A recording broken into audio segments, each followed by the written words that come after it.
Pascal Fabre, born January 9, 1960 in Lyon, is a former racing driver from France. He participated in 14 Formula One Grands Prix with the uncompetitive AGS team, debuting on April 12, 1987.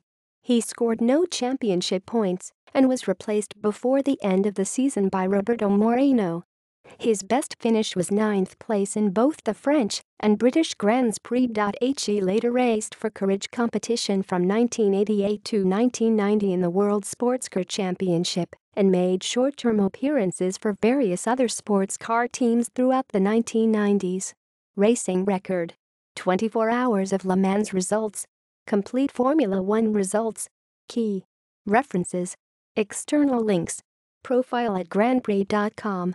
Profile at driver database.